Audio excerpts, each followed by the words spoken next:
படத்தோட ஆரம்பத்துல ஹீரோயினை காமிக்கிறாங்க. ஹீரோயின் பேரு வயலட். அவளோட ஃப்ரெண்ட பாக்குறதுக்காக ஃப்ரெண்டோட வீட்டுக்கு வந்திருக்கிறா. இந்த பொண்ணு தான் வயலட்டோட ஃப்ரெண்டு. இந்த பொண்ணு பேரு ஜாய். இவங்க ரெண்டு பேரும் சின்ன வயசுல இருந்தே பெஸ்ட் ஃப்ரெண்ட்ஸ். கொஞ்ச நேரத்துக்கு அப்புறம் எல்லாரும் ஒன்னா உட்காந்து சாப்பிடுறாங்க. இவன் தான் ஜாயோட அப்பா. அவனோட பொண்ணுக்கு இவ்வளவு அழகான ஃப்ரெண்ட்ஸுங்க இருப்பாங்கன்னு இவன் கொஞ்சம் கூட எதிர்பார்க்கவே இல்லை. வயலட்டு அவளுக்கு வேலை தேடுறதுக்காக தான் இந்த ஊருக்கு வந்திருக்கிறா. ஆனா அவ தங்குறதுக்கு இது வரைக்கும் வீடு எதுவும் அவளுக்கு கிடைக்கல. உனக்கு வீடு கிடைக்கிற வரைக்கும் நீ எங்க வீட்லயே தங்கிக்கோ அப்படின்னு ஜாயோட அப்பா சொல்றாரு. இவரு மனசுல வேற எதையோ பிளான் பண்றாரு அப்படின்னு வயலட்டுக்கு கிளியரா புரியுது. ஏன்னா ஜாயோட அப்பாவோட பார்வையே சரியில்லை. இவ வீட்டுக்கு வந்ததுல இருந்தே ஒரு மாதிரி பாக்குறாரு. இவளுக்கு தங்குறதுக்கு ஒரு ரூம் எல்லாம் அரேஞ்ச் பண்ணி கொடுக்கறாங்க. கொஞ்ச நேரத்துக்கு அப்புறம் வயலட் ஜாயோட ரூமுக்கு வரா. ரெண்டு பேரும் சரக்கு அடிச்சுக்கிட்டு ஜாலியா பேச ஆரம்பிக்கிறாங்க. அப்படி இருக்கும்போது ஜாயோட பாய் ஃப்ரெண்டோட போட்டோவை டேபிள்ல இருக்கிறத வயலட் கவனிக்கிறா. இது யாரு அப்படின்னு வயலட் கேட்க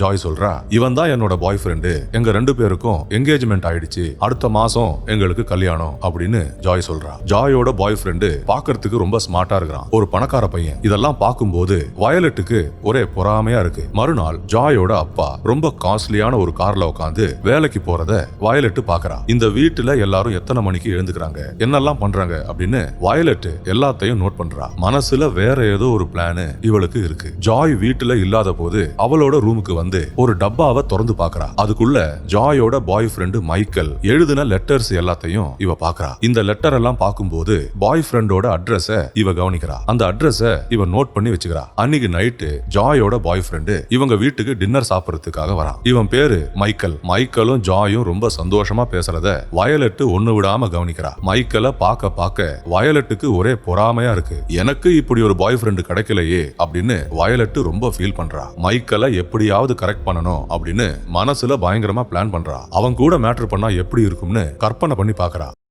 அதுக்கப்புறம் ஜாயும் மைக்கேலும் மேட்டர் பண்ண ஆரம்பிக்கிறாங்க. அவங்க பண்ற எல்லாத்தையும் வயலட்டும் வெளியே நின்னுகிட்டு ஒண்ணு விடாம எல்லாத்தையும் கேக்குறா. மைக்கேல் சந்தோஷமா இல்ல அப்படின்னு வயலட் புரிஞ்சுக்கிறா. அப்படி எல்லாம் முடிஞ்சு மைக்கேல் வெளியே வரும்போது வீட்டோட ஹால்ல வயலட் நின்னுட்டு இருக்கிறத மைக்கேல் கவனிக்கிறான். அப்படியே ரெண்டு பேரும் பேச ஆரம்பிக்கிறாங்க. கொஞ்ச நேரத்துக்கு அப்புறம் மைக்கேலும் வயலட்டும் மேட்டர் பண்ண ஆரம்பிக்கிறாங்க. மறுநாள் இவங்க வீட்டு வேலைக்காரி வயலட்ட பாக்குறா. இறந்து போன ஜாயோட அம்மாவோட ட்ரெஸ்ஸ வயலட் போட்டிருக்கிறத இந்த வேலைக்காரி பாக்குறா. முதலாளி அம்மாவோட ட்ரெஸ்ஸ நீ எதுக்கு போட்டிருக்கிற, அதெல்லாம் நீ போடக்கூடாது அப்படின்னு இந்த வேலைக்காரி சொல்ல வயலட் சொல்றா, அதுதான் அவங்க இறந்து போயிட்டாங்கல்ல, அவங்க என்ன இதெல்லாம் பார்க்கவா போறாங்க, இந்த ட்ரெஸ் சும்மா தான் அவங்க கபோர்ட்ல இருக்கு, யாருமே இதை போடல, அதுதான் நான் எடுத்து போட்டேன், உங்களுக்கு என்ன பிரச்சனை, நீங்க உங்க வேலையை பாருங்க அப்படின்னு வயலட் ரொம்ப நக்கலா பேச இந்த வீட்டு வேலைக்காரிக்கு இது எதுவுமே சரியா படல. இந்த பொண்ணு வேற ஏதோ ஒரு பிளான வச்சுக்கிட்டு தான் இந்த வீட்டுக்குள்ள வந்திருக்கிறா அப்படின்னு இந்த வேலைக்காரி சந்தேகப்பட ஆரம்பிக்கிறாங்க. கொஞ்ச நேரத்துக்கு அப்புறம் வயலட் ஸ்விம்மிங் பூல்ல குளிக்கிறத ஜாயோட அப்பா பாக்குறாரு. இறந்து போன அவரோட பொண்டாட்டியோட ட்ரெஸ்ஸ வயலட் போட்டிருக்கிறத இவரு கவனிக்கிறாரு. எந்த சத்தமும் போடாம அவரோட ரூம்ல இருந்து எல்லாத்தையும் பாக்குறாரு. இந்த கிழவன் நம்மள பாக்குறான் அப்படின்னு வயலட்டுக்கும் தெரியும். ஆனா வயலட் அதெல்லாம் கண்டுக்கவே இல்லை. பார்த்தா பார்த்துட்டு போட்டோம் அப்படின்னு நினைச்சுக்கிறா. கொஞ்ச நேரத்துக்கு அப்புறம் வயலட் யார் கூடயோ போன்ல பேசுறத இந்த வீட்டு வேலைக்காரி கவனிக்கிறா. வயலட் போன்ல என்ன பேசுறானா, இந்த இடத்துக்கு வந்துருங்க அப்படின்னு சொல்லி ஒரு இடத்தோட அட்ரஸ கொடுக்கறா. அதுக்கப்புறம் ஒரு மணி நேரத்துக்கு இவ்வளவு அமௌண்ட் காசு ஆகும் அப்படின்னு போன்ல சொல்றா. அப்படி வயலட் போன்ல பேசுறது எல்லாத்தையும் வேலைக்காரியும் ஒண்ணு விடாம கேக்குறா. இவ பேசுறது எல்லாத்தையும் வச்சு பார்க்கும்போது இவ அந்த மாதிரி தொழில் செய்யற ஒரு பொம்பளை அப்படின்னு இந்த வேலைக்காரி கண்டுபிடிக்கிறா. ஏதோ தப்பா இருக்கு, இவ வேற ஏதோ ஒரு பிளானோட தான் இந்த வீட்டுக்குள்ள வந்திருக்கிறா அப்படின்னு வேலைக்காரி சந்தேகப்பட ஆரம்பிக்கிறா. கொஞ்ச நேரத்துக்கு அப்புறம் ஜாயும் அவளோட ஃப்ரெண்டும் டென்னிஸ் பிராக்டிஸ் பண்றத வயலட் கவனிக்கிறா. அவங்க குடிக்கிற ஜூஸ்ல சரக்க மிக்ஸ் பண்ணி அவங்களுக்கு கொடுக்கறா. ஜாயும் அவளோட ஃப்ரெண்டும் இந்த ஜூஸை குடிச்சிட்டு எழுந்துக்கவே முடியாம அப்படியே மயக்கம் போட்டு விழுந்துடுறாங்க. அப்படி இருக்கும்போது இவங்க வீட்டுக்கு ஜாயோட பாய் ஃப்ரெண்டு மைக்கேல் வரான். ஜாய் நல்லா சரக்கடிச்சு தூங்குறத மைக்கேல் பாக்குறான். ஜாய அவளோட ரூம்ல தூங்க வச்சுட்டு மைக்கேலும் வயலட்டும் பேச ஆரம்பிக்கிறாங்க. மைக்கேல் கிட்ட வயலட் சொல்றா, ஜாய் நீ நினைக்கிற மாதிரி பொண்ணே கிடையாது, அவ உன்னை நல்லா ஏமாத்துறா, அவளுக்கு உன்னை தவிர இன்னும் நிறைய பாய் ஃப்ரெண்ட்ஸுங்க இருக்காங்க, அவங்க கூட எல்லாம் போன்ல பேசுறதும் சில விஷயங்களை செய்யறதும் நான் பாத்துருக்கிறேன் அப்படின்னு வயலட் சொல்ல மைக்கேல் இதெல்லாம் கேட்டு அப்படியே மிரண்டு போறான். வயலட் சொல்றது எல்லாத்தையும் இவன் நம்புறான். நான் இவ்வளவு உண்மையா இருந்தும் ஜாய் என்ன ஏமாத்திட்டாலே அப்படின்னு மைக்கேல் ரொம்ப ஃபீல் பண்றான். அப்படியே பேசி பேசி இவங்க ரெண்டு பேரும் மேட்டர் பண்ண ஆரம்பிக்கிறாங்க. அப்படி எல்லாம் முடிஞ்சதுக்கு அப்புறம் ஜாயோட அப்பாவோட ரூமுக்கு வயலட் வரா. அவருக்கு சாப்பாடு கொண்டு வரா. சாப்பாடை கொடுத்துட்டு அவர்கிட்ட பேச ஆரம்பிக்கிறா. நீங்க எப்ப பார்த்தாலும் வேலை வேலைன்னு ரொம்ப பிஸியா இருக்கீங்க. இடையில கொஞ்சம் ரிலாக்ஸ் பண்ணுங்க. உங்களுக்கு போர் அடிக்கும் போது என்ன கூப்பிடுங்க. உங்க கூட பேசுறதுக்கு யாருமே இல்ல அப்படின்னு நீங்க ஃபீல் பண்ணீங்கன்னா உடனே என்ன கூப்பிடுங்க அப்படின்னு வயலட் சொல்ல, இவ என்ன சொல்றதுக்கு முயற்சி பண்றா அப்படின்னு ஜாயோட அப்பாவுக்கு ரொம்ப கிளியரா புரியுது. அப்படியே கொஞ்ச நேரம் பேசிட்டு வயலட் அங்கிருந்து கிளம்புறா. அதுக்கப்புறம் திரும்பவும் மைக்கேல் கிட்டயே வரா. கொஞ்ச நேரம் உட்காந்து பேசிட்டு திரும்பவும் மேட்டர் பண்ண ஆரம்பிக்கிறாங்க. மைக்கேல் அவனோட வாழ்க்கையில இவ்வளவு சந்தோஷமா இருந்ததே இல்ல. ஜாயோட வீட்டுல இப்படியெல்லாம் நடக்கும்னு இவன் கொஞ்சம் கூட எதிர்பார்க்கவே இல்லை. அதுக்கப்புறம் வயலட் ஜாய் கிட்ட வந்து பேசுறா. உன்னோட பாய் ஃப்ரெண்டு மைக்கேலை நம்பாத, அவன் நல்லவன் இல்ல, அவன் உன்னை நல்லா ஏமாத்துறான். உனக்கு தெரியாம அவன் இன்னும் நிறைய பொண்ணுங்க கிட்ட பேசுறத நான் பார்த்தேன். அது மட்டும் இல்ல, நேத்து நீ தூங்குனதுக்கு அப்புறம் என் கிட்ட கூட அவன் தப்பா நடந்துக்க முயற்சி பண்ணான். அவன் ரொம்ப மோசமானவன். அவன் கூட பழகாம இருக்கிறது தான் உனக்கு ரொம்ப நல்லது அப்படின்னு வயலட் சொல்ல ஜாயும் எல்லாத்தையும் நம்ப ஆரம்பிக்கிறா. ஜாய நம்ப வைக்கிற மாதிரி வயலட்டும் ரொம்ப புத்திசாலித்தனமா பொய்ய சொல்றா. ரொம்ப நேரமா வயலட் சொல்ற இந்த பொய்ய கேட்டு இவ சொல்ற எல்லாத்தையும் ஜாயும் நம்புறா. அப்படி இருக்கும்போது ஜாய பாக்குறதுக்காக மைக்கேல் அவளோட வீட்டுக்கு வரான். வயலட் கதவை திறக்கிறா. ஜாய்க்கு இனிமே உன்னை பாக்குறதுக்கு விருப்பம் இல்ல, நீ இனிமே இந்த வீட்டுக்கு வராத, அவ உன்னை லவ் பண்ணல அப்படின்னு சொல்லிட்டா, நீ இங்கிருந்து கிளம்பு அப்படின்னு வயலட் சொல்ல, இதெல்லாம் கேட்டு மைக்கேல் அப்படியே மனசுடைஞ்சு போறான். வயலட் தான் உள்ள பூந்து நல்லா கேம் விளையாடி இருக்கிறா அப்படின்னு இவன் புரிஞ்சுக்கிறான். அன்னைக்கு நைட்டு ஜாயோட அப்பா சரக்கு அடிச்சிட்டு இருக்கும் போது வயலட் அவர்கிட்ட வந்து பேசுறா. ரெண்டு பேரும் சரக்கு அடிச்சுக்கிட்டு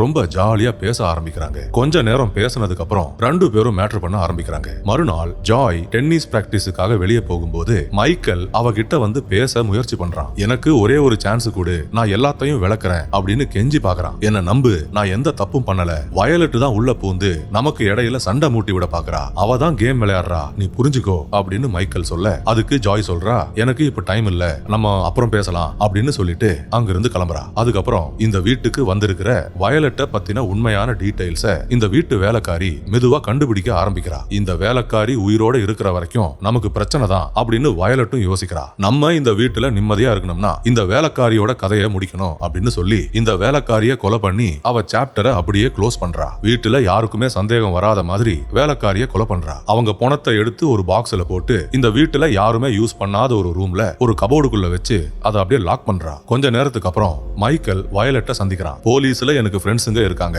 அவங்க கிட்ட உன்னை பத்தி விசாரிக்க சொன்னேன். உன்னோட உண்மையான பேரு, உன் குடும்பம் எங்க இருக்கு அப்படின்னு உன்னை பத்தின எல்லா டீடைல்ஸும் இப்ப எனக்கு தெரியும். இனிமே நீ பொய் சொல்லி எந்த யூஸும் இல்ல. உன்னை பத்தின எல்லா உண்மையும் நான் தெரிஞ்சுக்கிட்டேன். நீ அந்த வீட்டுக்கு எதுக்கு வந்த அப்படின்னு எல்லாமே எனக்கு தெரியும். நான் இப்பவே போய் ஜாய் கிட்டையும் அவங்க அப்பா கிட்டையும் எல்லாத்தையும் சொல்ல போறேன் அப்படின்னு மைக்கேல் சொல்ல வயலட் சொல்றா, டேய் நீ என்ன பத்தி கண்டுபிடிச்சதெல்லாம் இருக்கட்டும், இப்போ இந்த நிமிஷம் உன்னோட கேர்ள் ஃப்ரெண்ட் ஜாய் வீட்டுல என்ன பண்றா தெரியுமா? அவளுக்கு உன்னை தவிர இன்னும் நிறைய பாய் ஃப்ரெண்ட்ஸுங்க இருக்காங்கன்னு சொன்னல, அவனுங்க எல்லாருமே இப்ப வீட்டுல தான் இருக்காங்க. அவங்க எல்லாருமே இப்ப ரொம்ப சந்தோஷமா இருக்காங்க. நீ டைம் வேஸ்ட் பண்ணாம ரொம்ப வேகமா ஜாயோட வீட்டுக்கு போனா எல்லாத்தையும் உன்னால பார்க்க முடியும் அப்படின்னு வயலட் சொல்ல, மைக்கேலும் இவ சொல்ற பொய்ய நம்பிக்கிட்டு ஜாய கையும் களவமா பிடிக்கணும் அப்படின்னு அங்கிருந்து வேக வேகமா கிளம்புறான். 5 நிமிஷத்துல ஜாயோட வீட்டுக்கும் வந்துடுறான். வீட்டோட மெயின் கதவை லாக் பண்ணி வச்சிருக்கிறதால வீட்டோட ஜன்னல் வழியா உள்ள வரான். உள்ள வந்து பார்த்தா வீட்டுல யாருமே இல்ல.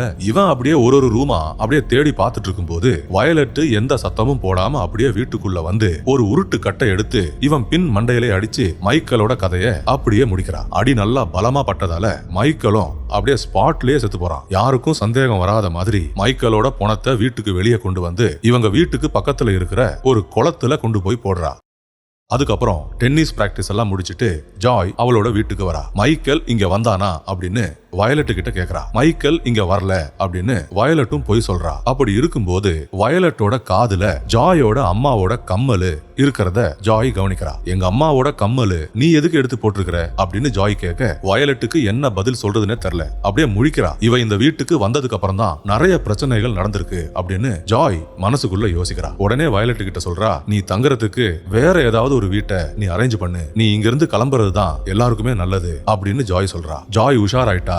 அப்படின்னு வயலட்டும் புரிஞ்சுக்கிறா. கொஞ்ச நேரத்துக்கு அப்புறம் மைக்கேலோட Dress அவங்க வீட்டு டேபிள்ல இருக்கிறத ஜாய் கவனிக்கிறா. அப்போ மைக்கேல் என்ன பாக்குறதுக்காக இங்க வந்திருந்தான், வயலட் தான் போய் சொல்றா, இவ ஏதோ ஒரு கேம் விளையாடுறா அப்படின்னு ஜாய்க்கு ரொம்ப கிளியரா தெரியுது. ஆனா எதுக்கு இப்படி எல்லாம் பண்றா அப்படின்னு ஜாய்க்கு ஒண்ணுமே புரியல. உடனே அவன் Dress எடுத்துக்கிட்டு மைக்கேல பாக்குறதுக்காக அவனோட வீட்டுக்கே போறா. அவ அப்படி போன உடனே ஜாயோட அப்பா வீட்டுக்கு வராரு. வீட்டுல யாருமே இல்ல, இவரும் வயலட்டும் மட்டும் தனியா இருக்காங்க. இப்படி ஒரு சந்தர்ப்பம் கிடைச்சா சும்மா இருப்பாங்களா? அப்படியே ரெண்டு பேரும் பேச ஆரம்பிக்கிறாங்க. கொஞ்ச நேரத்துக்கு அப்புறம் ரெண்டு பேரும் மேட்டர் பண்ண ஆரம்பிக்கிறாங்க. அவங்க அப்படி செஞ்சுட்டு இருக்கும்போது ஜாய் வீட்டுக்குள்ள வரா. அப்பாவோட ரூம்ல இருந்து என்னடா சவுண்ட் வருது அப்படின்னு அதை பாக்குறதுக்காக ஜாயும் அப்படியே மேல வந்து பாக்குறா. கதவை திறந்து இவங்க ரெண்டு பேரையும் பார்த்து அப்படியே மிரண்டு போறா. அப்போ இவ்வளவு நாளா இந்த வீட்டுல இதுதான் நடந்துட்டு இருந்ததா அப்படின்னு ஜாய் எல்லாத்தையும் புரிஞ்சுக்கிறா. இந்த கேவலமான விஷயத்த பார்க்க முடியாம அப்படியே வீட்டை விட்டு கிளம்புறா. வேக வேகமா காரை ஓட்டிக்கிட்டு எங்க போறோம்னே தெரியாம அப்படியே வேகமா போறா. அவ போனா போயிட்டு போறா, நம்ம கண்டினியூ பண்ணலாம் அப்படின்னு வயலட் சொல்றா. என் பொண்ணு எல்லாத்தையும் பார்த்துட்டா, இதுக்கு மேல என்னால எதுவும் பண்ண முடியாது அப்படின்னு ஜாயோட அப்பாவும் சொல்றாரு. அப்படியே மனசு உடைஞ்சு போய் இவர் அப்படியே ரூம்ல வந்து உட்கார்றாரு. நெஞ்சு வலி தாங்கல. அப்படியே ஹார்ட் அட்டாக் வந்து ஜாயோட அப்பா அப்படியே செத்து போயிடுறாரு. நைட்ல எங்க போறதுன்னு தெரியாம ஜாய் அப்படியே வண்டியை திரும்பவும் வீட்டுக்கே வரா. வீட்டுக்கு வந்து பாக்குறா, லைட் எல்லாம் ஆஃப் பண்ணி வீடே ஒரே இருட்டா இருக்கு. மெதுவா கதவை திறந்து வீட்டோட ஹாலுக்குள்ள வரா. எல்லாமே வயலட் பண்ற வேலையா தான் இருக்கும். அவதான் வீட்டோட பவர் கனெக்ஷனை ஆஃப் பண்ணி வச்சிருக்கா அப்படின்னு ஜாய் புரிஞ்சுக்கிறா. ஆக்சுவலா இந்த வயலட் யாருன்னா 15 வருஷத்துக்கு முன்னாடி ஜாயோட வீட்டுல வேலை செஞ்ச ஒரு வேலைக்காரியோட பொண்ணுதான் இந்த வயலட். இந்த வேலைக்காரி இந்த வீட்டுல இருக்கிற வேறொரு வேலைக்காரன் கூட மேட்டர் பண்றத ஜாயோட அப்பாவும் அம்மாவும் கண்டுபிடிக்கிறாங்க. அப்படி பிடிச்சதால நீ இனிமே இந்த வீட்டுக்கு வேலைக்கு வர வேணாம் அப்படின்னு சொல்லி இந்த வேலைக்காரிய இந்த வீட்டுல இருந்து அப்படியே துரத்தி விடுறாங்க. அதாவது வயலட்டோட அம்மாவை இந்த வீட்டுல இருந்து துரத்தி விடுறாங்க. ஜாயோட அப்பாவுக்கும் இந்த வேலைக்காரி கூட ஒரு தொடர்பு ஒண்ணு இருந்திருக்கு. அந்த விஷயத்தையும் ஜாயோட அம்மா கண்டுபிடிக்கிறாங்க. அப்படி ஒரே நேரத்துல நிறைய பேர் மாட்டிக்கிறாங்க. இந்த அதிர்ச்சியை தாங்க முடியாம தான் ஜாயோட அம்மாவுக்கு மனநோய் வந்து அவங்களும் இறந்து போனாங்க. அதுக்கப்புறம் இவங்க அம்மாவுக்கு வேலையெல்லாம் எதுவும் கிடைக்காம காசுக்காக ரொம்ப கஷ்டப்பட்டு இவங்க வாழ்ந்தாங்க. அப்படி சின்ன வயசுல இவ ரொம்ப கஷ்டப்பட்டதால அதை எல்லாத்தையும் மனசுல வச்சுக்கிட்டு இந்த குடும்பத்தை பழி வாங்குறதுக்காக தான் இங்க வந்திருக்கிறா. கொஞ்ச நேரத்துக்கு அப்புறம் ஜாய் வயலட் கிட்ட வசமா மாட்டிக்கிறா. ஜாய ஒரு இடத்துல உட்கார வச்சு அவ கையில விஷத்தை கொடுத்து அதை அப்படியே குடிக்க சொல்றா. ஜாயும் அந்த விஷத்தை வாங்கி அப்படியே குடிக்கிற மாதிரி ஆக்டிங் பண்ணி அந்த விஷத்தை அப்படியே எடுத்து வயலட்டோட முகத்திலேயே ஊத்துறா. வயலட் எழுந்து அப்படியே ஜாய துரத்த ஆரம்பிக்கிறா. உடனே ஜாய் என்ன பண்றான்னா வயலட்டை பிடிச்சு அப்படியே ஸ்டெப்ஸ்ல இருந்து தள்ளி விடுறா. அவ்வளவு ஹைட்ல இருந்து விழுந்ததால வயலட்டோட தலை அப்படியே வந்து தரையில இடிச்சு வயலட் அப்படியே ஸ்பாட்லயே செத்து போறா. அப்படி எல்லாம் முடிஞ்சதுக்கு அப்புறம் ஜாய் அந்த வீட்டை விட்டு வெளியே வரா. அவ அப்படி வீட்டை விட்டு வெளியே வர்றதை காமிச்சுக்கிட்டு இந்த படத்தை அப்படியே முடிச்சுக்கிறாங்க. நண்பர்களே, இந்த வீடியோ பார்த்ததற்கு ரொம்ப நன்றி. தயவு செய்து என்னோட சேனலை சப்ஸ்கிரைப் செஞ்சு என்ன சப்போர்ட் பண்ணுங்க. மறக்காம பெல் பட்டனை ஆன் பண்ணி வைங்க. அப்பதான் நான் போடுற எல்லா வீடியோஸும் உங்களுக்கு கிடைக்கும். இந்த வீடியோவை பத்தின உங்களோட கருத்துக்களை கமெண்ட்ஸ்ல சொல்லுங்க. அடுத்த வீடியோவில் விரைவில் சந்திப்போம். நன்றி, வணக்கம்.